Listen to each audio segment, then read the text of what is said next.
Hello बच्चों, बहुत बहुत स्वागत है आप सभी का द्रोड़ स्कूल में।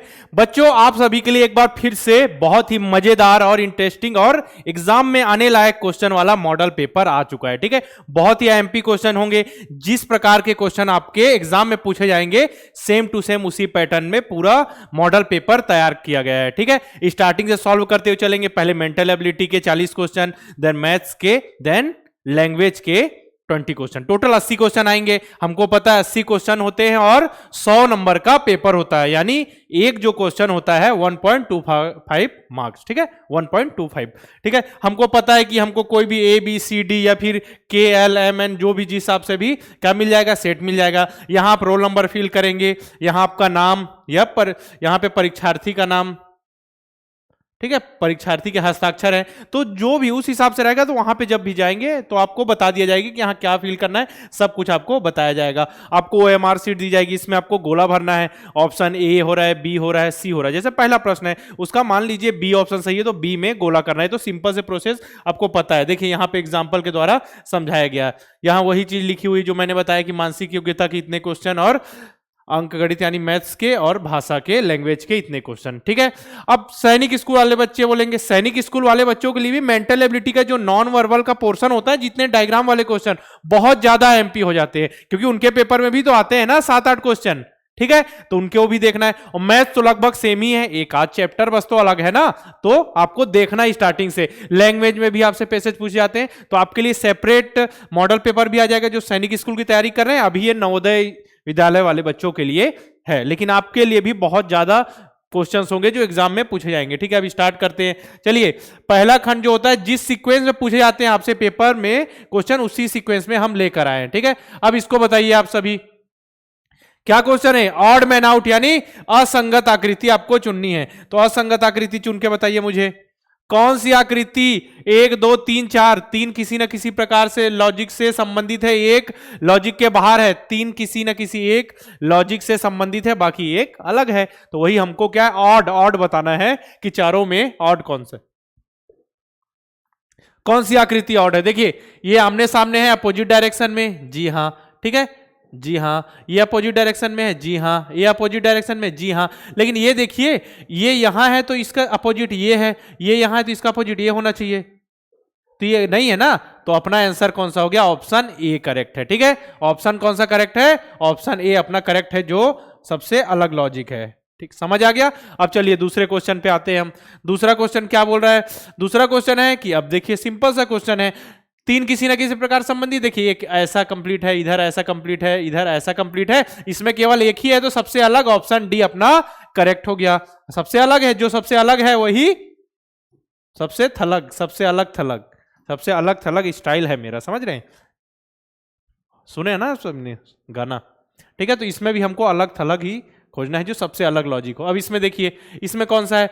देखिए यहाँ ये ऐसा बना हुआ है, ऐसा, ठीक है, इसको बनाइए, और दोनों तरफ इधर ऐसा निकल गया, ऐसा निकल गया, ऐसा निकल गया, ऐसा, इधर भी देखिए, यहाँ भी ऐसा ऐसा, ठीक है, निकला हुआ है, यहाँ भी देखिए निकला हुआ है। लेकिन यहाँ देखिए, इधर निकला हुआ, इधर निकला हुआ, इधर, लेकिन यहाँ पे नहीं निकला है। ठीक है, तो हमने पकड़ ली गलती, ये अलग है, तो हमारा आंसर कौन सा हो गया? Option C. ऑप्शन सी हमारा सबसे अलग है। अब डी वाला देखें हम, डी वाला जब देखेंगे तो इसमें क्या अलग लग रहा है? देखिए ये देखिए, बीच में गोला नहीं है, इसमें भी गोला नहीं है, इसमें भी गोला नहीं है, बस इसको क्या किया है? घुमा दिया गया है। ठीक है, घुमा दिया गया है, बाकी तीनों में गोले हैं और बाकी बस तीनों को ऐसा रोटेट कर दिया गया, तो इसमें बीच में गोला है, सबसे अलग है ये। ठीक है, ऑप्शन बी अपना करेक्ट हो गया। देखिए ऑड मैन आउट के क्वेश्चन हमने कर लिए। अब देखिए यहां पढ़ना भी है ना आपको, कि आपको जिस सीक्वेंस में पेपर पूछा जाता है मैं उसी सीक्वेंस में लेकर आया हूं, लेकिन पढ़ना फिर भी है आपको, आपकी जिम्मेदारी है। ठीक है, कि पढ़ना है। प्रश्न संख्या 5 से 8 में बाईं ओर एक प्रश्न चिन्ह दिया गया है तथा दाईं ओर ABCD दिया से चिन्हित उत्तर दिए गए हैं। ठीक है, उत्तर चित्रों में प्रश्न चित्रों के समरूप चित्र को, जो समरूप मतलब समान, ठीक है, क्या करना है? इसको देखना है और चीटिंग करना है। चीटिंग करना मतलब जो है सेम टू सेम छाप देना है। ठीक है, तो वही कौन सा है आपको बताना है। तो चीटिंग करने में तो माहिर है ना आप सभी? चलिए बताइए मुझे। चूहा दिख रहा है आप सभी को? चूहा। अब ये कौन सा चूहा है जो सेम टू सेम है? देखिए इस चूहे, ये चूहे को देखिए, इस चूहे में मूंछ नहीं है ना, तो ये अलग हो गया। ठीक है, ये क्या हो गया, ये सेम नहीं है, इसको काटिए। इसमें है, रुकिए, ठीक है, इस चूहे की छोटी सी देखिए ये आंख दिख रही है, इसमें क्या है, आंख को गोल कर दिया गया, इसको काटिए। अब ऑप्शन इसमें भी कुछ नहीं है, ठीक है, इसको भी काटिए। ऑप्शन अपना कौन सा हो गया, ऑप्शन बी। तो सिंपल है, देखना है और बता देना है कि कौन सा आंसर सही होगा। चलिए 6 और 7 आप सभी बताइए, आप सभी के लिए होमवर्क है। होमवर्क नहीं समझिए तो सिंपल सा क्वेश्चन है, दिख रहा है 6 यहाँ पे नीचे की तरफ उसको क्या फिल किया गया है, तो यहां भी नीचे की तरफ फिल किया जाएगा। ऑप्शन डी अपना करेक्ट है। इसमें क्या होगा, इसमें ऑप्शन डी करेक्ट होगा। अब नेक्स्ट वाले में देखें, इसमें कंप्लीट करना है तो हमको क्या नॉर्मल नीचे यहां पे क्या बनना चाहिए, रेक्टेंगल बनना चाहिए। तो कौन सा ऑप्शन सही है, ऑप्शन बी। इसमें कुछ भी लॉजिक नहीं बेटा, कुछ भी लॉजिक नहीं है। अगर रहता तो मैं पूरा आपको समझाते हुए चलता। ठीक है, अब देखिए 8वें क्वेश्चन पे आ गए, मतलब समरूप सिमिलर फिगर के लास्ट क्वेश्चन पे। अब इसमें भी देखिए ऊपर की तरफ होना चाहिए, तो कौन सा आंसर है, ऑप्शन सी। इसमें कुछ भी लॉजिक नहीं है, देखना था और बता देना था। ठीक है, हो गया, सिंपल सिंपल क्वेश्चन हो गए। अब देखा जाए क्या आ गया, कौन सा आ गया, पैटर्न कंप्लीट करना है। देखिए प्रश्न संख्या 9 से 12 में इसको आपको पढ़ना है। ठीक है, आपको बताना, इसको पैटर्न यहां लिखा हुआ है, बस मैं इतना पढ़ रहा हूं, इसको पूरा आपको पढ़ना है कि क्या नियम फॉलो करना है, क्या चीज फॉलो हो रहा है, सब कुछ आपको बताना है। ठीक है, आपको पढ़ना है, सीक्वेंस यही रहेगा, लेकिन फिर भी आपको पढ़ना है, कहीं गलती से ऊपर नीचे तो नहीं हो गया। कहीं ऐसा हो तो आप कहीं सिमिलर फिगर में कहीं दूसरा टिक लगा रहे हैं, कहीं का कहीं टिक लगा रहे हैं, इसीलिए जानना जरूरी है। बाकी आपकी प्रैक्टिस तो हो गई कि पहले ऑड मैन आउट, फिर similar figure, then pattern, pattern के बाद सीरीज, सीरीज के बाद सादृश्यता, सादृश्यता के बाद क्या, मिरर इमेज, इस टाइप की हो गई ना आपकी प्रैक्टिस, तो बस कोई दिक्कत नहीं फिर। अब देखिए, अब यहां देखिए पैटर्न को कंप्लीट करना है तो सिंपल सा है ना, सिंपल सा मतलब कि इसको ऐसा कंप्लीट कीजिए, गोला बनाइए। गोला बनाने के बाद एक देखिए गोला बनाइए, यहां पे ऑप्शन कौन सा होगा, ऑप्शन सी कंप्लीट हो गया। ठीक है, ऑप्शन सी अपना इसको पूर्ण करेगा। यहां पे आप कंप्लीट करके भी देखिए ना, खुद से देखिए, पहले तो इसको कंप्लीट कीजिए, इतना पहले ना, इतना होगा, इसका अंदर एक गोला, तो इतना जो पार्ट है अपना दिख रहा होगा, तो ऑप्शन सी अपना करेक्ट हो गया। ठीक है, ऑप्शन सी करेक्ट हो गया। अब देखिए 10वें नंबर क्वेश्चन में आते हैं, फिर से तो और सिंपल क्वेश्चन है, एक और यहां पे बना दीजिए, तो कौन सा हो गया, ऑप्शन सी हो गया। इसका 10वें का आंसर ऑप्शन सी। अब 11वें का देखिए, 11वें में क्या हो रहा है, देखिए ये क्या है, इसके आमने सामने, देखिए इसके आमने सामने ऐसा है, तो ये उसके अपोजिट डायरेक्शन में। जब ये इधर है तो इसको गोला को जब कंप्लीट किया जाएगा तो ये भी तो ऐसा कुछ रहेगा ना, ऐसा, और ये बीच से ऐसा। तो कहां पे दिख रहा है ऐसा आपको, ऑप्शन सी में दिख रहा है, ऑप्शन सी, जी हां, ऑप्शन सी आपका करेक्ट आंसर है, ऑप्शन सी, और इसमें भी ऑप्शन सी। ठीक है, सिंपल सिंपल क्वेश्चन है। अब 12वें क्वेश्चन पे आते हैं। ठीक है, पैटर्न के लास्ट क्वेश्चन में इसमें भी पैटर्न कंप्लीट करना है, कर दीजिए पैटर्न कंप्लीट, कोई दिक्कत नहीं, कर लेंगे ना हम पैटर्न कंप्लीट। इसमें क्या हो रहा है, अच्छा अच्छा इधर से भी ट्रायंगल बनाना है और इधर से ऐसा ट्रायंगल बनाना है। इसके बाद क्या करना है, इसका इसको ऐसा करना है, इसका ऐसा करना है और ऐसा करना है। चलिए ऐसा कहाँ पे दिख रहा है आपको बताइए, ऑप्शन बी तो होगा नहीं, काट दीजिए। ऑप्शन सी भी नहीं होगा क्योंकि इसको राउंड कर दिया गया, इसको भी काट दीजिए। ऑप्शन डी भी नहीं होगा, ऑप्शन क्या है, ए अपना करेक्ट आंसर है। ठीक है, अब देखिए नेक्स्ट क्या है, ये देखिए इसमें लिखा हुआ है साफ साफ ना कि आपको क्या करना है, सीरीज कहीं पे तो लिखा होगा 13-16 में प्रश्न चित्र दिए गए, चौथे चित्र में प्रश्न चिन्ह दिया गया है, प्रश्न चित्र श्रेणी क्रम में है। श्रेणी यानी सीरीज को कंप्लीट करना है, तो सीरीज के हिसाब से आगे बढ़ते हैं, बढ़े आगे। चलिए बताइए क्या होगा, देखिए यहां पे ऐसा था दोनों, उसको ऐसा एक घूम गया। ठीक है, 30 डिग्री, कितने डिग्री घूमा, एक सेकेंड, 45 डिग्री। ठीक है, 45 डिग्री ऐसा घूम गया, तो ये भी 45 डिग्री घूमा। अब ये फिर 45 डिग्री, फिर 45 डिग्री, तो ऊपर वाला यहां से क्या होगा, 45 डिग्री घूमेगा, और नीचे वाला भी ऐसे 45 डिग्री। तो कौन सा आंसर अपना सही है, बताइए कौन सा आंसर सही है अपना। एक यहां पहुंच जाएगा और एक ये आपका पहुंच जाएगा, यहां पहुंच जाएगा, तो अपना ऑप्शन बी करेक्ट है। 13 हो गया, 15 बगल में, तो 15 को पहले सॉल्व कर लेते हैं। ठीक है, अब देखिए यहां क्या हो रहा है, ऐसा तीर गया, फिर ऊपर, फिर इधर, फिर ऐसा तीर आ जाएगा, तो कौन सा ऑप्शन है, देखिए कौन सा ऑप्शन में दिख रहा है आपको ऐसा, हमको दिख रहा है ऐसा, ऑप्शन सी में दिख रहा है। सी में दिख रहा है ना? जी हाँ, सी में दिख रहा है, ऑप्शन सी अपना करेक्ट है। चलिए अब 13 और 15 कर लिया, अब हम आते हैं 14 नंबर के क्वेश्चन पर। 14 नंबर का क्वेश्चन क्या कहता है? 14 नंबर का क्वेश्चन कह रहा है कि यहाँ पे तीर ऐसा है, ठीक है, अब उसको ऐसा कर दिया गया, ऐसा करने के बाद उसको ऐसा कर दिया, ऐसा करने के बाद ये इसको ऐसा मोड़ दिया जाएगा, ऐसा मोड़ने के बाद तो ऊपर की तरफ तीर हो जाएगा और जो इसकी जो कोना रहेगा वो इस साइड चला जाएगा, तो कोना इस साइड जाएगा ऊपर की तरफ। ऑप्शन क्या हो गया अपना? ऑप्शन बी करेक्ट हो गया। ठीक है, और कोई लग रहा है कि ऑप्शन नहीं, कोई और नहीं, क्योंकि ऐसा ऐसा ऐसा और इसके बाद ऐसा। ठीक है, अब इसको देखिए, एक लाइन, दो लाइन, तीन लाइन, फिर चार लाइन बीच से, कौन सा? Option B. Simple simple question है, ऐसे ही क्वेश्चन पेपर में आएंगे, बस आपको क्या है, दिमाग से धैर्य से आराम से सॉल्व करते हुए चलना है, कोई भी दिक्कत नहीं आएगी, कोई भी दिक्कत नहीं आएगी। मिलेगा होमवर्क, टेंशन मत लीजिए, सबको होमवर्क मिलेगा, बिल्कुल मिलेगा होमवर्क। होमवर्क की चिंता बिल्कुल नहीं करना है आप सभी को। ठीक है, चलिए अब इसको बताइए, इसमें क्या हो रहा है? सादृश्यता मतलब इसका संबंध इससे है, उसी प्रकार इसका भी जो बता देना आपको संबंध। तो देखिए क्या हो रहा है कि यहां पे जैसा था, इसको क्या किया, ऐसा घुमा दिया गया। ठीक है, मिरर के सामने रख दिया गया और क्या क्या किया गया, इसको फिल कर दिया गया। तो अब इसको भी ऐसा कर दीजिए आप सभी, इसको भी इस साइड कर दीजिए और उसको फिल कर दीजिए। ऑप्शन डी अपना करेक्ट है। सेम टू सेम इसको मिरर रख के इसको ऐसा घुमा दीजिए, इसको ऐसा घुमा दीजिए और जो भी है जो खाली है उसको फिल कर दीजिए। ठीक है, 17 नंबर। अब 19 नंबर पे देखें तो क्या हो रहा है? 19 नंबर पे ऐसा बना हुआ था, ऐसा बन गया। ठीक है, तो ऐसा है तो इसके अपोजिट डायरेक्शन में आप रख दीजिए। अपोजिट डायरेक्शन में रखने में क्या होगा, जो जहां है वो तो रहेगा ही, साथ में एक और जो ऐसा बर्फी शेप आप यहां भी रख दीजिए, तो ये हो गया अपना ऑप्शन सी बिल्कुल करेक्ट है। ठीक है, अब देखिए हम 19, 18 और 20 सॉल्व करते हैं। 18 और 20 बताइए, इसको क्या किया गया है? ऊपर गोला है, नीचे पूरा गोला नहीं है। ठीक है, तो इसको क्या अपोजिट, इसको पलट दिया गया और जो छोटा था उसको फिल कर दिया गया। ऊपर वाले को क्या किया, नीचे कर दिया गया और फिल कर दिया गया। ठीक है, हो गया, तो इसको ऊपर ले जाइए आप सभी और नीचे ले आइए और फिल कर दीजिए, ऑप्शन बी। अब इसको दे 7 7 49, 7 का वर्ग है ना, 7 का स्क्वायर करेंगे तो कितना आता है? 49। तो अब 9 का स्क्वायर करेंगे तो कितना आएगा? 81। तो ऑप्शन सी बिल्कुल करेक्ट है। देखिए कितने अच्छे अच्छे क्वेश्चन हैं, सॉल्व करते हुए हम जल्दी जल्दी आगे बढ़ रहे हैं। ठीक है, देख रहे हैं ना कितने सिंपल सिंपल क्वेश्चन है। बस इसी तरीके के क्वेश्चन मैं आपको सॉल्व कराऊंगा, बस आराम से आपको कमेंट बॉक्स में आंसर लिखना है ना, लिखना है ना सभी को, कमेंट बॉक्स में आप सभी को आंसर लिखना है। अगर आप नवोदय विद्यालय की तैयारी कर रहे हैं तो हमारा अर्जुन बैच लेकर बहुत ही अच्छे ढंग से अपनी तैयारी कर सकते हैं। आपका एग्जाम कब होने वाला है? 29 अप्रैल को। कब होने वाला है? 29 अप्रैल को आपका एग्जाम है। 29 अप्रैल को एग्जाम है, लगभग 2 महीने बचे हुए हैं। तो आप अर्जुन बैच में आपको क्या क्या मिलेगा? वीडियो लेक्चर्स मिलेंगे, एक्सरसाइज क्वेश्चन, जैसे वीडियो देखिए उसके बाद क्वेश्चंस मिल जाएंगे, चैप्टर का टेस्ट होगा, जो भी चैप्टर आप कंप्लीट करें, ताकि पता चले ना जो चीज पढ़ा आपने अप्लाई कर पा रहे हैं या नहीं। टेलीग्राम ग्रुप की सुविधा है, ताकि आपके जैसे पढ़ने वाले वहां बच्चे होंगे। तो आप अभी इनरोल करके बहुत ही अच्छे से तैयारी स्टार्ट कीजिए अपनी। तैयारी तो ऐसे बच्चे स्टार्ट कर चुके होते हैं, बस उसको और अच्छा मुकाम, जैसे कि अच्छे, जैसे बेसिक नॉलेज जोड़ना, घटाना, गुणा, भाग, परसेंटेज बच्चों को थोड़ा थोड़ा आता है और अच्छे से सिखाया जाएगा, ताकि एग्जाम में जैसे क्वेश्चन आते हैं, क्योंकि क्या होता है बच्चों को परसेंटेज आता है, लेकिन एग्जाम में कैसे प्रश्न पूछे जा रहे हैं पिछले 3-4 साल से, वो जरूरी है ना। उस टाइप के क्वेश्चन सॉल्व कीजिए, बस उसी तरीके के सॉल्व, मतलब क्वेश्चन आते हैं प्रीवियस ईयर क्वेश्चन के, सब कुछ आपको, मतलब प्रीवियस ईयर क्वेश्चन के बेस में आपको पढ़ाई होगी, सब कुछ समझाया जाएगा।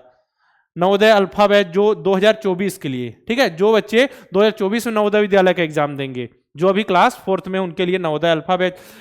Navodaya 10 mock test, Hindi medium English medium दोनों में उपलब्ध है। मॉक टेस्ट यानी टेस्ट एग्जाम, ये समझिए आपका प्रॉपर, इसमें क्या है, अनलिमिटेड अटेम्प्ट, मतलब कितने भी अटेम्प्ट दे सकते हैं। टाइमली टेस्ट होंगे, मतलब कि नवोदय मॉक टेस्ट है तो 2 घंटे का आपको समय मिलेगा। ठीक है, 2 घंटे का समय मिलेगा। सिलेबस बेस्ड क्वेश्चन होंगे, रैंकिंग अवेलेबल होगी, आपकी रैंकिंग कि आप कौन से रैंक आए पता चलेगा ना आपको। ठीक है, तो हिंदी मीडियम इंग्लिश मीडियम दोनों में है, सेम टू सेम जैसा नवोदय का सिलेबस होता है उसी में। 50 मॉडल पेपर, मोस्ट एमपी, ठीक है, सबसे ज्यादा जरूरी हो जाएंगे 50 मॉडल पेपर, 4000 क्वेश्चन सॉल्व कीजिए, काम कंप्लीट। ठीक है, सॉल्व कीजिए, इतने ज्यादा क्वेश्चन कभी नहीं पूछे जाएंगे, इससे अलग कुछ नहीं आएगा, बस नंबर चेंज हो सकते हैं, लेकिन अलग से क्वेश्चन कुछ नहीं आएंगे। बहुत क्वेश्चन होते हैं 4000, ठीक है, पूरे 50 model paper Hindi medium English medium दोनों में। सैनिक अल्फा, जो बच्चे सैनिक स्कूल की तैयारी करें 2024 के लिए, उनके लिए सैनिक अल्फा बैच है, क्योंकि आप अभी तैयारी करना स्टार्ट करें फिर भी आपका एग्जाम कब होगा? जनवरी में होगा। जनवरी 2024, 2 महीने बाद करें फिर भी जनवरी 2024 में होगा। ठीक है, तो फिर अभी से आप कोर्स लेके तैयारी करना स्टार्ट करें तो ज्यादा अच्छा है ना, क्योंकि हमारी जो कोर्स है इसकी वैलिडिटी 18 मंथ, तो आप अभी से करेंगे फिर भी आपको उतने में ही मिलेगा, 2 महीने बाद करेंगे फिर भी उतने, बस समय कम मिलेगा ना, तो आप अभी से स्टार्ट कर दीजिए। ठीक है, आपके लिए फायदा है सभी के लिए। मॉक टेस्ट जिस प्रकार सैनिक मॉक टेस्ट है, नवोदय मॉक टेस्ट जिस प्रकार है उसी प्रकार सैनिक mock test Hindi medium English medium. अब इसमें टाइम की बात करें, इसमें 2.5 घंटे का समय मिलता है, उसमें 2 घंटे का समय अनलिमिटेड अटेम्प्ट, इसमें भी सिलेबस के अनुसार सैनिक स्कूल के सिलेबस के अनुसार क्वेश्चन मिलेंगे, उसमें नवोदय के सिलेबस, इसमें सैनिक स्कूल के सिलेबस। ठीक है, देखिए कोर्स से रिलेटेड कोई दिक्कत आ रही है, जानकारी चाहिए तो 6260388361 पर हमको कॉल करके इन्फॉर्मेशन ले सकते हैं। अल्फा 10 देखिए क्या है, अल्फा 10 कूपन कोड अप्लाई करके आप 10% की छूट पा सकते हैं। अब देखिए टेलीग्राम ग्रुप है, डायरेक्ट आप देख लीजिए, डायरेक्ट सर्च करके टेलीग्राम ग्रुप ज्वाइन कीजिए, या फिर आप ऐसा कर सकते हैं कि मैं डिस्क्रिप्शन में आप सभी को लिंक दे दूंगा। ठीक है, चलिए अब आगे पढ़ाई स्टार्ट करते हैं। आगे ज्यामितीय आकृति, ठीक है, हाँ ये भूल गया था 6वें नंबर पे ज्यामितीय आकृति, तो अब इसको जोड़ना है, ज्यामितीय आकृति बनाना है, तो आपको क्या बताया था, मेन जो क्वेश्चन आता है सबसे ज्यादा क्या रहता है, स्क्वायर से रिलेटेड।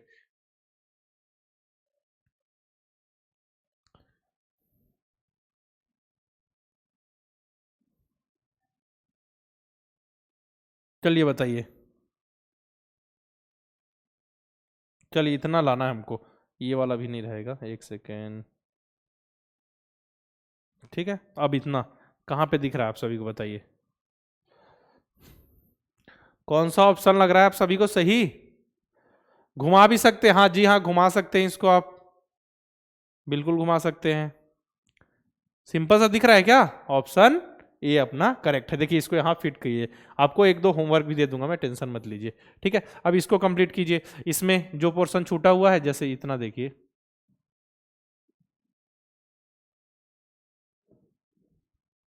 इतना इतना हमारा आंसर है। अब इसको बताइए कौन सा है, बताइए।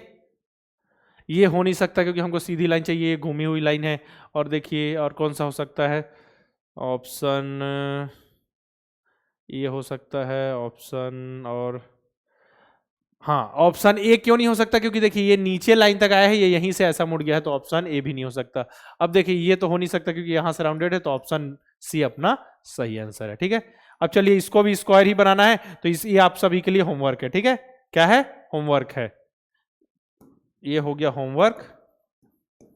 ठीक है, ज्योमेट्रिकल फिगर कंप्लीट करना है और एक और ज्योमेट्रिकल फिगर, तो 2 होमवर्क हो गए। ज्योमेट्रिकल फिगर से रिलेटेड आपको नए नए क्वेश्चन मिल रहे हैं, तो इसको अप्लाई कीजिए अच्छे से, जो नियम बताया है कैसे कंप्लीट करना है उसको फॉलो करके आप आंसर लाइए। ठीक है, दोनों होमवर्क है, 23 नंबर और 24 नंबर, कमेंट बॉक्स में लिखना है ना। अब देखिए फिर मिरर इमेज के क्वेश्चन आ गए, मिरर सामने रखा हुआ है तो इसको ऐसा पलट दीजिए, पलटने पे क्या हो रहा है बताइए, पलटने पे कौन सा आएगा, ये जो चीज है वो सामने आ जाएगी और ये भी सामने की तरफ आ जाएगा, तो देखिए ये चीज सामने आ गई और ये भी सामने, ऑप्शन डी अपना करेक्ट है। जो ऊपर है ऊपर ही रहेगा क्योंकि इस साइड से हो रहा है। अब देखिए अब इधर भी सामने है, ये चीज सामने आ जाएगी वो पीछे चली जाएगी, तो ये चीज सामने आ गई और वो पीछे चली गई। 2 ऑप्शन में हमको ऐसा लग रहा है, देखिए ऑप्शन ए, ऑप्शन जो ए है वो नहीं हो सकता, ऑप्शन सी भी नहीं हो सकता है तो ऑप्शन कौन सा, ऑप्शन बी और डी, इसमें भी ऐसा हुआ है, ये चीज सामने आ गई और वो पीछे चली गई। लेकिन देखिए यहाँ पे 2 गोले हैं ना, यहाँ पे केवल कहां पे, यहाँ पे 2 गोले, यहाँ पे भी 2 गोले, यहाँ देखिए ट्रायंगल जो बना हुआ है 2 ट्रायंगल है, यहाँ पे 2 ट्रायंगल है लेकिन यहाँ पे 1 ट्रायंगल अंदर नहीं है ना, यहाँ पे रहना चाहिए, तो ये कट हो गया, तो ऑप्शन क्या है, बी अपना करेक्ट हो गया। नेक्स्ट क्वेश्चन देखें, इस पे देखिए सामने की ओर आ जाएगी, सामने की ओर आएगा तो कौन सा ऑप्शन सही है आपका, सीक्वेंस से ऑप्शन डी। ठीक है, ऑप्शन डी अपना सही है, ऑप्शन डी। ठीक है, ऑप्शन डी। अब देखिए 28 नंबर का जो क्वेश्चन है उसको भी ऐसा घुमा दीजिए, तीसरे नंबर पे जो रहेगा, देखिए ऐसा घुमाएंगे तो छोटा वाला पहले, फिर दूसरा तीसरा, चौथे नंबर पे जो गोला रहेगा वो फिल रहेगा। ठीक है, चौथे नंबर पे कौन सा गोला फिल दिख रहा है, और क्या होगा, छोटा वाला जो है पहले आ जाएगा, छोटा सबसे छोटा पहले, हाँ ठीक है सबसे छोटा पहले आ गया, लेकिन चौथे नंबर वाला फिल रहेगा, चौथे नंबर वाला ऑप्शन सी फिल है। ठीक है, ऑप्शन सी अपना करेक्ट है।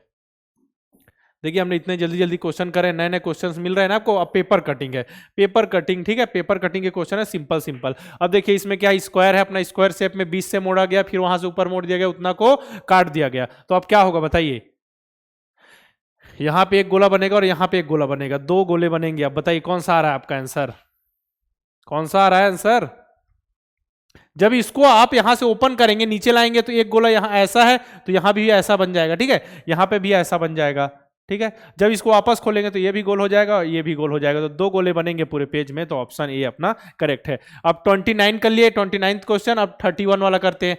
ये भी स्क्वायर है लेकिन इसको ऐसा मोड़ा गया, ठीक है, किनारे से ऐसा मोड़ा गया, मोड़ने के बाद फिर ऐसा मोड़ दिया, 4 बराबर भाग हुए। अब एक गोला यहाँ किया गया, एक गोला यहाँ करने के बाद इसको ऐसा खोला जाएगा, तो एक गोला कहाँ बन जाएगा, यहाँ पे बन जाएगा, ठीक है, यहाँ पे बन जाएगा। अब यहाँ पे बनने के बाद एक गोला यहाँ बन जाएगा, एक गोला यहाँ बन जाएगा, तो कौन सा ऑप्शन सी अपना करेक्ट है, ठीक है।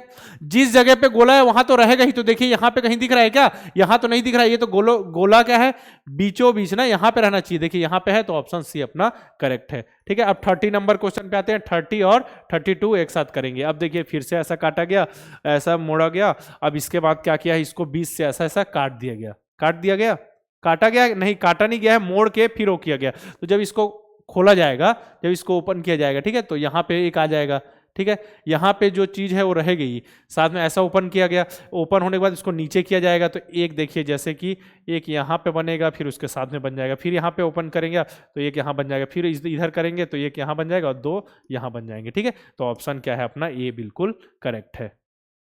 अब देखिए 32 वाला, अब फिर से इसको क्या किनारे से मोड़ा गया, मोड़ने के बाद फिर से मोड़ दिया गया। अब ये चीज जो है ऐसा शेप में तो रहेगा ही, तो ऐसे शेप में कहाँ दिख रहा है आपको, अंदर, ये तो सीधा दिख रहा है, ये ऐसा दिख रहा है, ठीक है, तो यही बस तो दिख रहा है ना, तो अपना आंसर क्या हो गया, यही हो जाएगा। सिंपल सा है।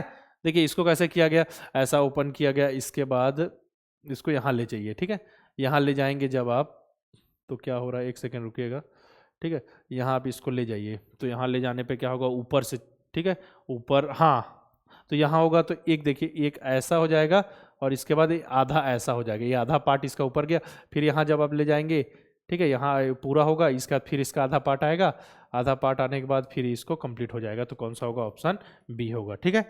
अब देखिए आगे बढ़ते हैं।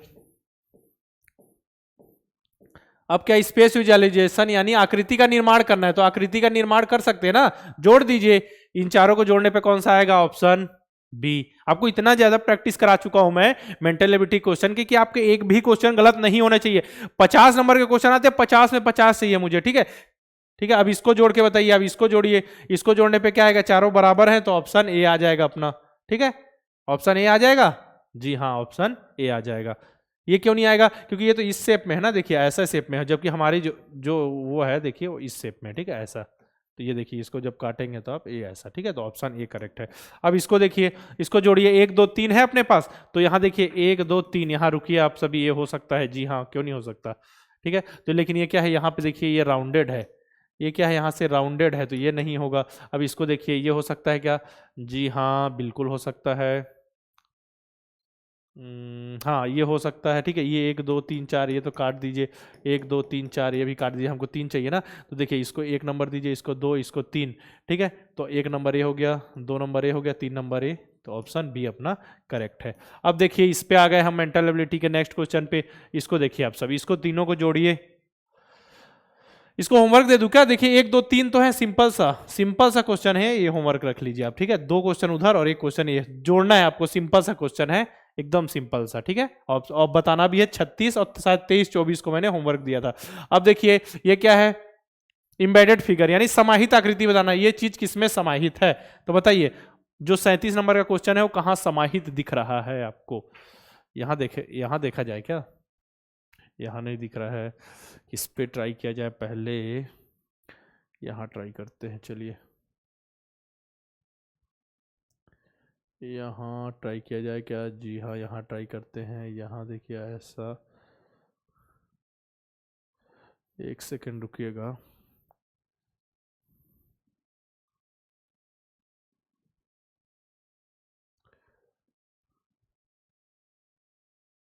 ठीक है, यहाँ ऐसा कुछ, ऐसा ये नहीं हो रहा, यही होगा, 1 सेकेंड रुकिएगा ना, यहाँ सब जब हम आ रहे हैं तो ऊपर जाने के बाद क्या हो रहा है, ऊपर जाने के बाद नीचे आ जा रहे हैं, हाँ तो ठीक तो है, सही तो जा रहे थे हम।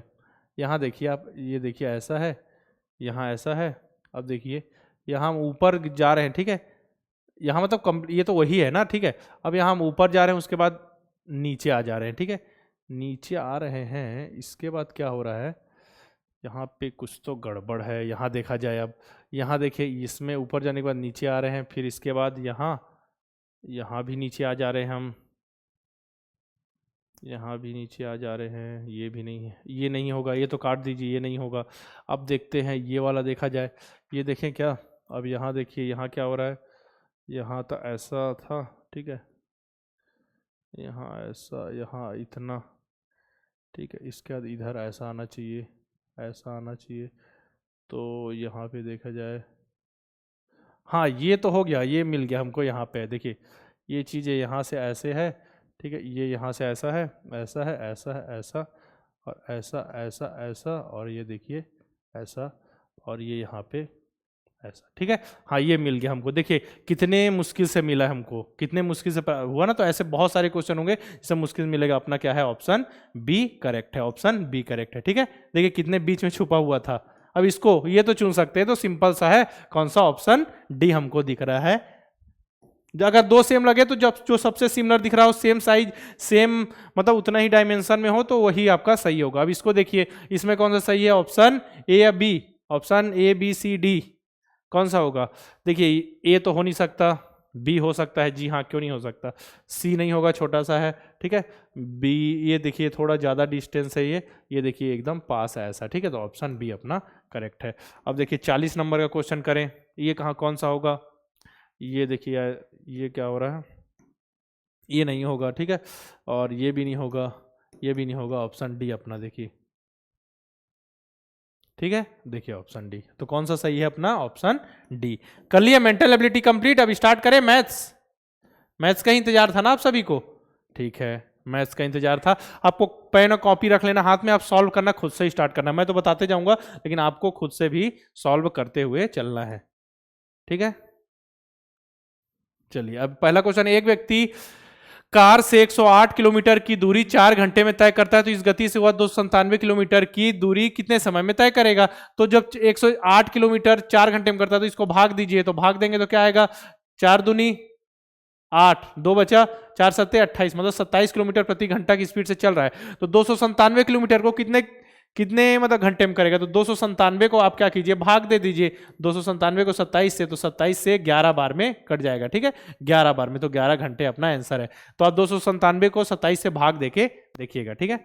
देखिए नेक्स्ट, अब उत्तरवर्ती पूछ रहा है, 765 की उत्तरवर्ती, उत्तरवर्ती मतलब बाद, ठीक है। पूर्ववर्ती बोलता तो पहले, ठीक है। अगर आपसे बोलता कि क्या है, यहां क्या बोला, उत्तरवर्ती यानी बाद वाली संख्या बताना, ठीक है। तो एक होता है परवर्ती, उत्तरवर्ती, और क्या क्या, पूर्ववर्ती, और कुछ बोला जाता है क्या इसको। एक देखिए, एक होता है उत्तरवर्ती मतलब बाद वाली, पूर्ववर्ती मतलब पहले वाली, ठीक है। तो हमको उत्तरवर्ती बताना है, तो उत्तरवर्ती तो आप बता ही देंगे। तो उत्तरवर्ती मतलब बाद वाली, तो क्या होगी, 765 66 हो जाएगी। लेकिन उत्तरवर्ती विषम बोला है यहाँ पे, देखिए विषम, तो विषम एक और बढ़ा दीजिए। विषम 766 जो है वो क्या विषम है, नहीं है ना, तो सम है, तो एक और बढ़ाइए, तो क्या आ गया 767, ठीक है। पूर्ववर्ती बोलता तो क्या होता, 764 पहले जाते, लेकिन उस विषम नहीं होती, मतलब विषम कहाँ है, 764 2 से विभाज्य हो, विषम नहीं है, ठीक है। तो फिर एक और कम हो जाता। अब इसको बताइए, निकटतम 10,000 में मान चाहिए हमको, निकटतम 10,000, तो 10,000 के लिए इकाई, दहाई, सैकड़ा, हजार, 10,000, 10,000 तक पहुंचे। अब उसके सामने वाला अंक देखिए, 5, 6 या 5 से अधिक है क्या, नहीं है, 5 या 5 से अधिक नहीं है, तो क्या करेंगे हम, 5 या 5 से अधिक नहीं है, 5 या 5 से अधिक होता तो जो यहाँ पे 4 लिखा है उसको 5 करते और बाकी 0 कर देते, ठीक है। लेकिन यहाँ पे 5 से कम है, तो बाकी को यहीं से 0 कर देंगे, यहां 0 कर दिया, तो कौन सा ऑप्शन आ रहा है, 3 बार 5 और 4 बार 0, ऑप्शन बी अपना करेक्ट हो गया। अब देखिए यहां पे लिखा हुआ है, एक व्यापारी ने 5 रुपए मतलब प्रति 5 रुपए की अंडे की दर से 100 अंडे खरीदे, ठीक है, और 20 अंडे खराब हो गए, मतलब एक अंडा उसने खरीदा 5 रुपए का, 5 रुपए का एक अंडा, तो 100 अंडे कितना, 100 गुणित 5, यानी 500 रुपए में उसने 100 अंडे खरीदे। अब 20 अंडे खराब हो गए, 20 अंडे खराब हो गए, मतलब टोटल 100 अंडे खरीदे थे, उसमें से 20 अंडे खराब हो गए, तो बचे कितने, 80 अंडे, 80 अंडे बचे हुए। अब 80 अंडे हैं, 5 रुपए में खरीदा एक अंडे, ठीक है, और 7 रुपए में बेच दिया, तो 20 अंडे तो खराब हो गए, पहले ही नुकसान हो गया। अब क्या किया, 80 अंडे, 80 अंडे, एक एक अंडे को 7 रुपए में बेच दिया, तो 8 7 56, 560 रुपए। देखिए 100 अंडे खरीद के लाया 500 में, उसके बाद 20 अंडे खराब भी हो गए, फिर भी उसको 560 मतलब देखिए आप 560 यानी 500 में खरीदा और 560 में बेच दिया, तो कितने कितने रुपए का लाभ हुआ? 60 रुपए का लाभ। कितने रुपए का? 60 रुपए का लाभ हुआ। देखिए ऑप्शन में है क्या? हाँ, ऑप्शन ए। अगर प्रतिशत लाभ पूछता तो कितना लाभ हुआ है आपका? 60, तो 60 बटा क्या करना था? अगर प्रतिशत पूछता तो 60 बटा 500 गुणित 100 करते तो प्रतिशत लाभ हमको पता चल जाता। 5 12 12% लाभ हुआ। ठीक है, अगर लाभ पूछा, लेकिन यहाँ 60 रुपए में पूछा है। अब इसमें बताना है आप सभी को कि कौन सा होगा, 1/2 2/3। तो देखिए 1/2 2/3 1/3 और 1/5। देखिए 2 3 5 2 3 5 का लसा कितना होता है? 2 3 5 का लसा निकाल के बता दूं क्या? देखिए, ठीक है, दो, क्योंकि यहां पे देखिए हर बराबर नहीं है, अंश भी बराबर नहीं है। तो अगर हर बराबर होता, अगर मान के चलिए हर बराबर है, अगर क्या बोल रहा हूं मैं, हर बराबर है, तो जिसका अंश बड़ा है वह संख्या क्या है? बड़ी है। अगर हर बराबर है, ठीक है, समझ रहे हैं? हर बराबर है, नीचे वाला जो बटे के नीचे वाला, तो क्या जो ऊपर वाले, अगर हर बराबर है और अंश, जिसका अंश बड़ा होगा सबसे बड़ी संख्या होगी। ठीक है, अगर अंश बराबर है, अंश अगर बराबर है, ऊपर जो बड़ा है, ठीक, अंश क्या है? बराबर है, तो फिर जो नीचे वाली जो संख्या छोटी होगी, जो फिर नीचे वाली जो संख्या छोटी होगी वही सबसे बड़ी संख्या है। ठीक है, अगर अंश बराबर है और हर क्या है? हर छोटा है, तो क्या होगा? जिसका हर छोटा होगा सबसे बड़ी संख्या वही होगी। ठीक है, अब यहां देखें, इसका लसा निकालें। 1 यहां 3 3 5, फिर 3 से दे 1 1, ठीक है, यहां 5 5, 3 क्या है? 3 पंचे 15 और दूनी 30, 30 आ गया। ठीक है, अब 30 आ गया, तो अब इसको दे 15 दूनी 30, 20, 3 दहम 3, 10 दूनी 20, ठीक है, 10 और 5 छक्का 30। ठीक है, तो देखिए कि एक आ गया अपने पास 15/30, 20/30, 10/30 और 6/30। तो इसमें से आप सबसे क्या पूछा? सबसे छोटी भिन्न। तो सबसे छोटी भिन्न कौन सी है? देखिए 6/30, यानी सबसे छोटी कौन सी है? 6/30, यानी 1/5 सबसे छोटी है। ठीक है, आगे आंसर ऐसा निकाल सकते हैं। अगर अंश हर बराबर नहीं है, अंश अगर बराबर हो तो बता चुका हूं मैं, अंश अगर सेम है, हर अगर सेम है, उस कंडीशन में। अब देखिए इसके गुणनफल, लास्ट में 5 है, इसमें देखिए लास्ट में क्या है? 5 है, 5 5 पंचे 25 होगा लास्ट में, तो क्या होगा? लास्ट में क्या आएगा?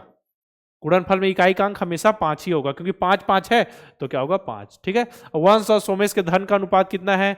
4:5 है। यदि सोमेश के पास 3300 रुपए है, यानी देखिए 4x + 5x, टोटल कितना धन है? 4x इसके पास है, वंश के पास, और सोमेश के पास कितना है? 5x। ठीक है, इसको मत कीजिए, अभी प्लस नहीं करना। ठीक है, वंश के पास 4x और सोमेश के पास 5x, तो 5x की वैल्यू कितनी है? मतलब सोमेश के पास तो पता है ना कितना पैसा, 3300 रुपए। ठीक है, तो x बराबर क्या करना है? 3300/5 कर दीजिए। ठीक है, 5 छक्का 30, तो 3 बच गया, 3 पंचे, और ये हो गया 650। 650 होगा? 660। ठीक है, 660 होगा। 6 पंचे कितना हो गया? 6 पंचे 30, हाँ 6 छक्का 30 कितना हो गया?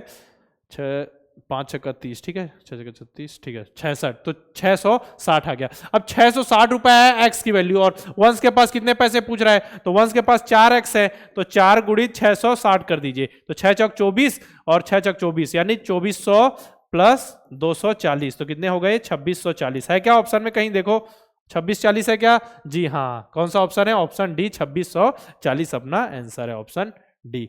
अब देखिए इसको कर लेंगे आप सभी। 4/5 दिया है, कोष्टक को पहले सॉल्व करिए। 4/5 का मतलब क्या होता है? किसी संख्या का 4/5, 4/5 यानी क्या होगा? 0.8। ठीक है, 0.8 होगा, 0.1 भी नहीं ना, 5/5 होता तब 1 होता, लेकिन क्या है? अंश छोटा है, हर बड़ा है, क्या होगा? 0.8। मतलब किसी संख्या का 0.8% की वैल्यू दी हुई है। ठीक है, तो किसी संख्या का जो निकालते हैं हम, किसी संख्या का 0.8% का मतलब गुणा है। ठीक है, 0.3% कितना है? 80 है, तो इसको तो आप निकाल सकते हैं, नॉर्मल क्वेश्चन है। ठीक है, तो ये हो गया x बराबर 80 गुणित 100/0.8। ठीक है, तो x बराबर, ऊपर एक 0 बढ़ा दीजिए, ये 800, हाँ इसको जैसे ऐसे कर दीजिए, गुणित 10 कर दीजिए, क्योंकि यहाँ पे हम दशमलव को हटा रहे हैं ना, तो यहाँ पे दशमलव हटा दिए तो 8 बच गया, तो 8 दाहम कितना हो गया? 1 0 इधर और 3 0 इधर, तो 10 गुणित 3 इधर 100 गुणित 10, तो 1 2 3 4, 4 जीरो होंगे एक के बाद, 4 जीरो है क्या ऑप्शन में?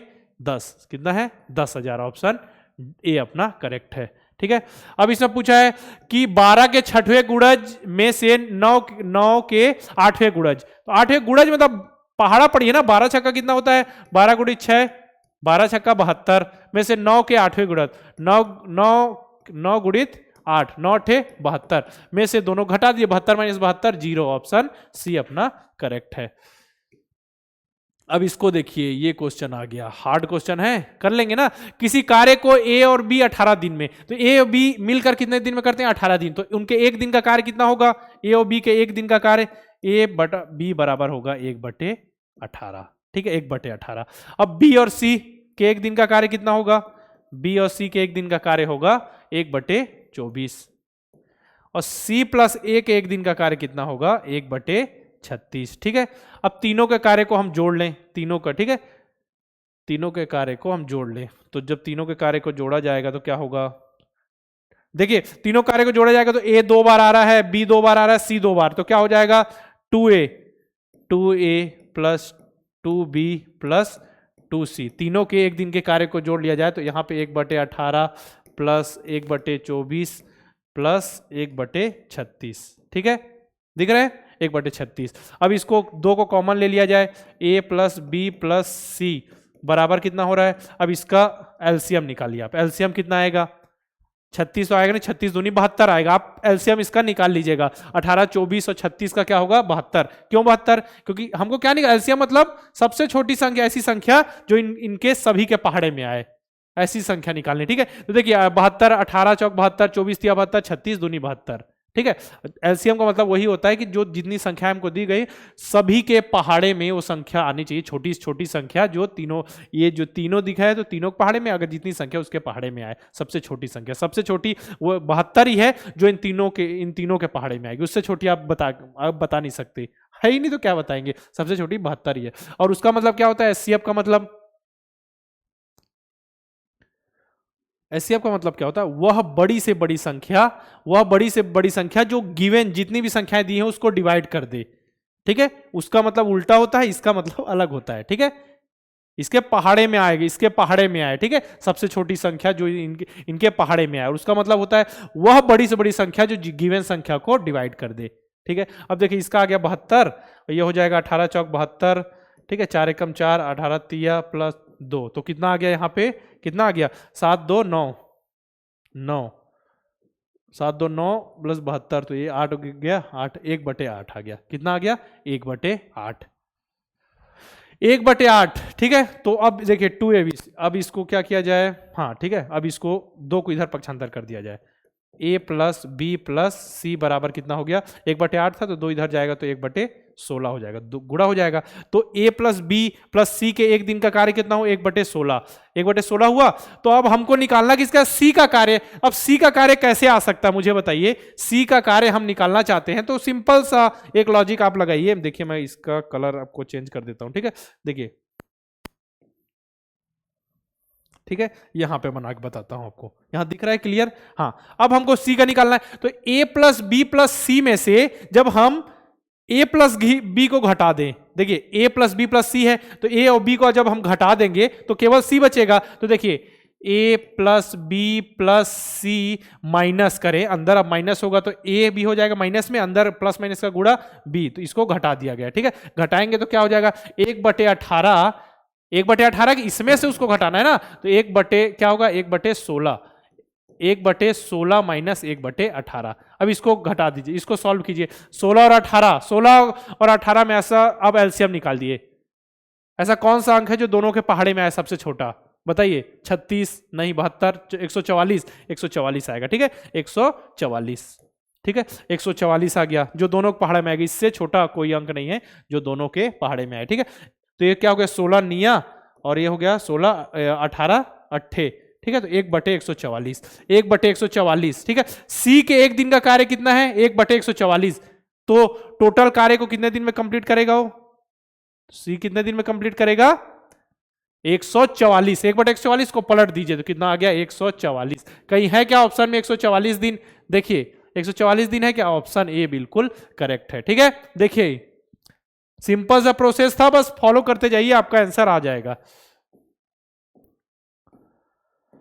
निम्न में से कौन सी संख्या 6 से विभाजित होगी? 6 से विभाजित होने का क्या नियम है? देखिए जो क्या है, जो संख्या 2 से भी डिवाइड होनी चाहिए, 3 से भी डिवाइड होनी चाहिए, ठीक है, तो ये है नियम। तो 2 से भी डिवाइड होनी चाहिए। देखिए अब 3 से भी पहले हम देखते हैं 2 से डिवाइड हो रही क्या? 6 है, 6 है, 6 मतलब 2 से डिवाइड होनी चाहिए, तो 6 तो 2 से डिवाइड है, तीनों में तो 2 से डिवाइड है। अब 3 से कौन कौन सी संख्या डिवाइड है? 6 और 1 7 और 3 10, तो 10 3 से डिवाइड है? नहीं। 6 1 7 और 4 7 4 कितना? 11। ये 6 से 3 से डिवाइड है? नहीं। 2 1 और 6, 6 और 1 7 और 2 9, हाँ ये डिवाइड है। 1 1 6 8, नहीं 8 3 से डिवाइड नहीं, तो ऑप्शन क्या होगा अपना? जो संख्या 2 से भी डिवाइड हो, 3 से भी हो, 6 से डिवाइड है, ठीक है। और 3 से डिवाइड का पता है, जितने भी अंक हैं उसको जोड़ते जाइए। जैसे 2 1 और 6 है, तो 2 और 1 3 और 6 9, तो 9 3 से डिवाइड है, तो आंसर अपना आ गया। अब नेक्स्ट क्वेश्चन है कि महेश ने एक 100 रुपए की वस्तु को अशोक को 20% की लाभ पर बेच दिया। यानी कि 20% के लाभ मतलब 100 का 20% क्या होता है? 20 रुपए, तो 120 में बेच दिया। किसको? अशोक को 20% के लाभ में बेच दिया। अशोक ने देवेश को वही वस्तु 10% की हानि पे बेच दिया। तो 120 का 10% निकालें आप, निकालिए। 12, ठीक है, कितना है? 12, तो इसमें 12 हानि करा दीजिए, मतलब 108 रुपए में किसको बेच दिया? देवेश को।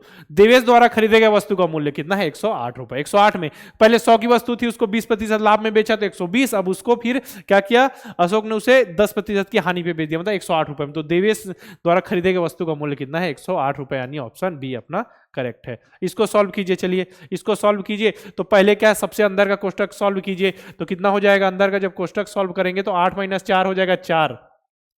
यहां 4 आएगा, तो इसके साथ में देखिए, यहां 4 आएगा तो इसके साथ में 3 है ना, मतलब एक गुणा है, मतलब का के रूप में यूज होगा। ऐसा नहीं हो कि आप 25 - 3 को पहले सॉल्व करें, नहीं, 3 इसके साथ कनेक्टेड है। देखिए 3 यहां पे ऐसा है, तो ये इसका मतलब यहां पे गुणा होगा, और इसका मतलब यहां पे का की तरह यूज होगा, तो पहले इसको गुणा करना है।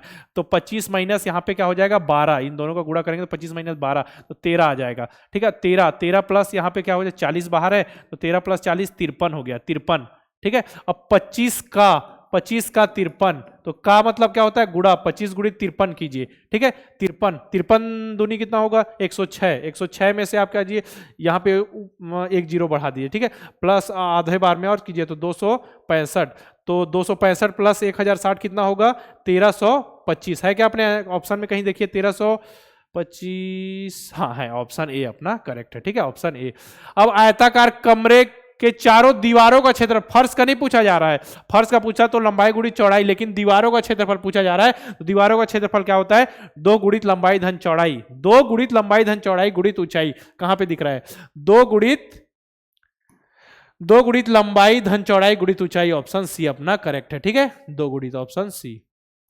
अब देखिए कितने समय में 5 सैकड़ा प्रति ब्याज की दर से 4000 का साधारण ब्याज कितना? 6000 हो जाएगा। 6000 साधारण ब्याज हो जा रहा है। तो साधारण ब्याज हम जानते हैं एस आई बराबर क्या होता है? मूलधन गुणित दर गुणित समय, यानी P × R × T, ठीक है, अपॉन 100। अब देखिए 5 रुपए 5 सैकड़ा मतलब 100 में 5, यानी 5%। तो P की वैल्यू कितना है? P की वैल्यू है 4000 रुपए, आर की वैल्यू 5 है, टी तो समय तो हमसे पूछा गया है ना, बटा 100 कर दीजिए। और एस आई की वैल्यू दी हुई है क्या? हाँ, साधारण ब्याज तो दिया, इतना है 6000 रुपए। अब इसको सॉल्व कीजिए, सिंपल सा क्वेश्चन बन गया। तो देखिए 100 को उधर पक्षांतर कर दीजिए, 100 को क्यों, यहाँ से 2 जीरो काट दीजिए, ठीक है, 2 जीरो कर 5 को नीचे ले जाइए, यहाँ पे 6000 है और 6000 है, 40 नीचे बचेगा, तो यहाँ पे टी बराबर ऐसा कर दीजिए, 5 को हम क्या करेंगे? नीचे ले जाएंगे, और नहीं 40 नीचे जाएगा और गुणित इधर 5 भी नीचे चला जाएगा, ठीक है, और टी की वैल्यू आ गई। 1 जीरो यहाँ से काटिए। अब अपने पास क्या बचा है? 600 बटा 4 पंचे 20, इसको यहाँ से काटिए, यहाँ से काटिए, तो टी बराबर कितना आ गया? 30 वर्ष। कितना? 30 वर्ष। तो अपना आंसर कितना है? 30 वर्ष। 30 वर्ष है क्या ऑप्शन में? जी हाँ, 30 वर्ष अपना ऑप्शन डी करेक्ट हो गया। ऑप्शन डी करेक्ट हो गया। अब देखते हैं नेक्स्ट क्वेश्चन, क्या क्वेश्चन है, चलिए बताइए। अब इसका क्वेश्चन है कि 18.7 क्विंटल बराबर है। 18.7 क्विंटल किसके बराबर है? बताइए कितने किलोग्राम के बराबर है? तो 1 क्विंटल में कितने किलो होते हैं? 1 क्विंटल में 10 किलो नहीं, 1 क्विंटल में होते हैं 100 किलो, ठीक है।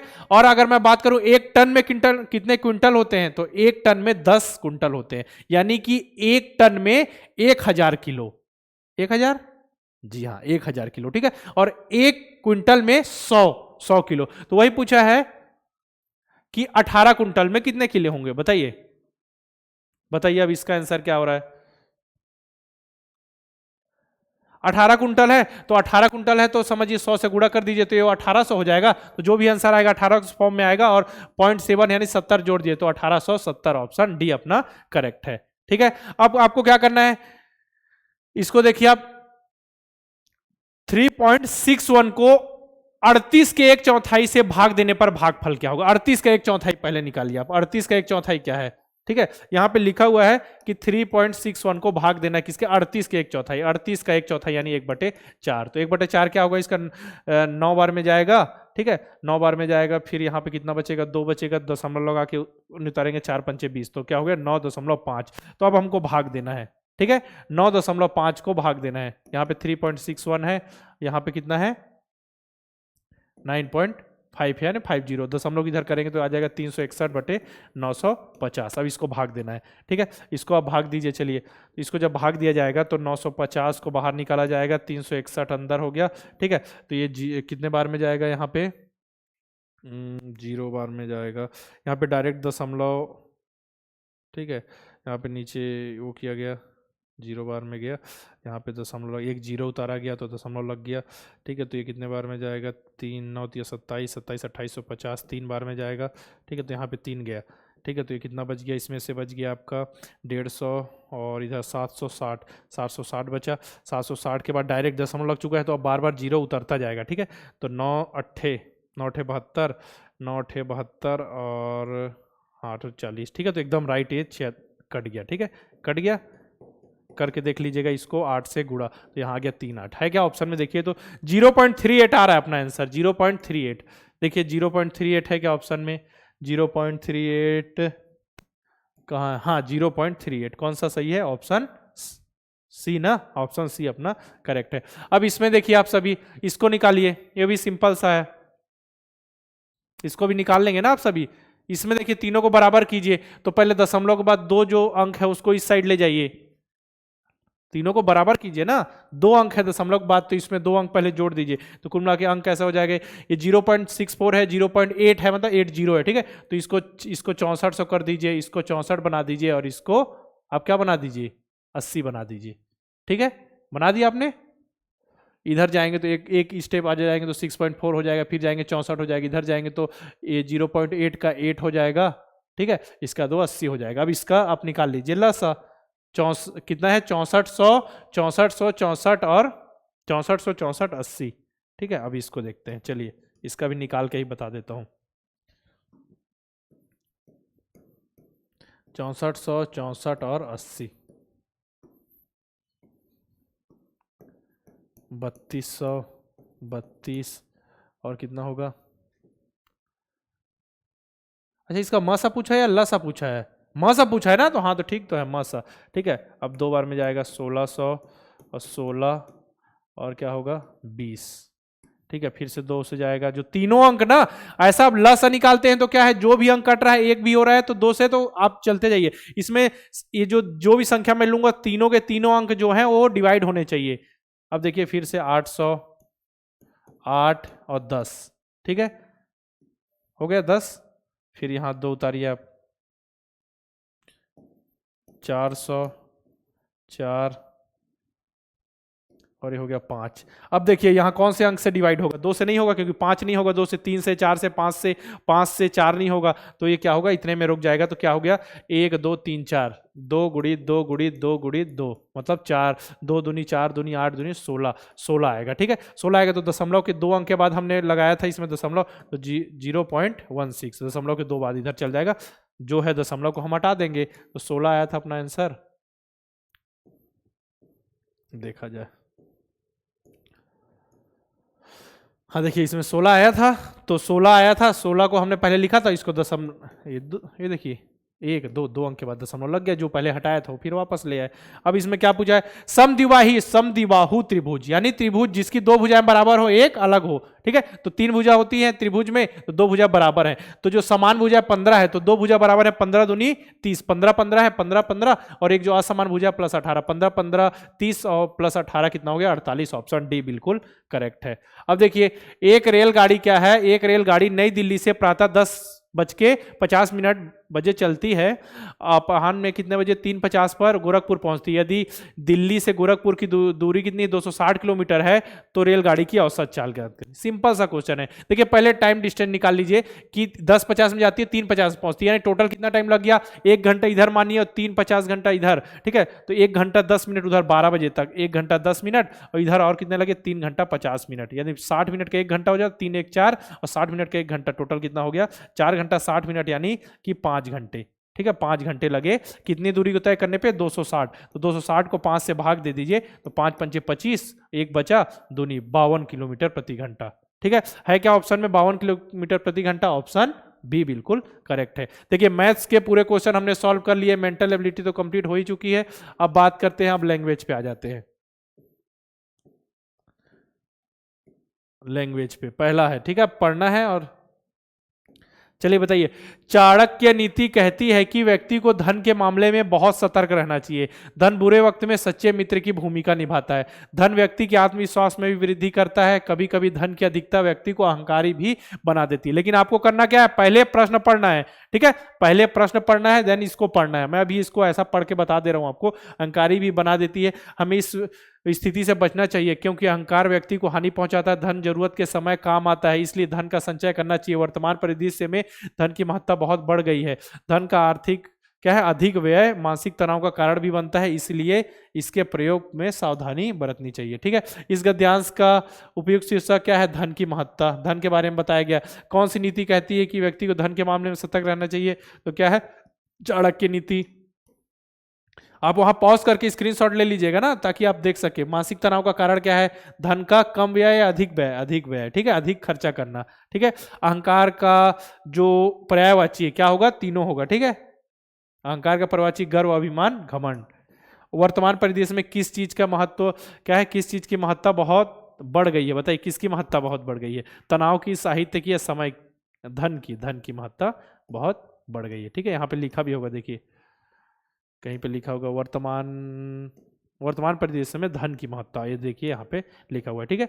अब देखिए, अब वही नियम जो मैं आपको बताया था वही फॉलो करते हैं। अब सिंपल सा पहला गद्यांश सॉल्व कर लिया हम ना, अब इसको देखते हैं। इसके क्वेश्चन पहले पढ़ लेते हैं। मन के कितने स्तर हैं, जब मैं स्वयं पर हंसता हूं तो मेरे मन का बोझ हल्का हो जाता है, या किसका कथन है। मन की सबसे अच्छी व्याख्या कहाँ है, उपयुक्त गद्यांश के अनुसार किसी भी समाज के निर्माण का आधार है, ठीक है। सत्व, रज और तम मन के क्या है, ठीक है, ये क्वेश्चन आ गया। अब इसको देखते हैं। अब इसका स्क्रीनशॉट आपको देखना है ना, लिखना है, पूरा पढ़ना भी है, तो आप तो पॉज करके ले ही सकते हैं, पॉज भी कर।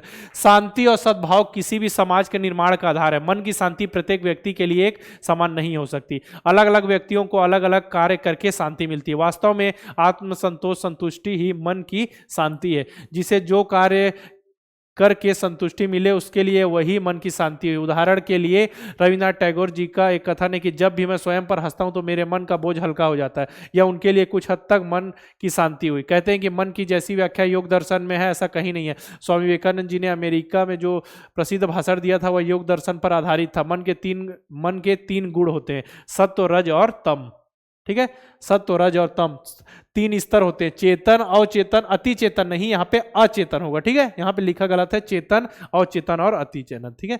कॉन्शियस माइंड, सब कॉन्शियस और क्या होता है एक और। अब देखें मन के कितने स्तर हैं, अभी हमने पढ़ा ना, मन के कितने स्तर हैं, 3 स्तर हैं, ठीक है। जब मैं स्वयं पर हंसता हूं तो मेरे मन का बोझ हल्का हो जाता है, किसने कहा था, रविन्द्रनाथ टैगोर ने, ऑप्शन सी।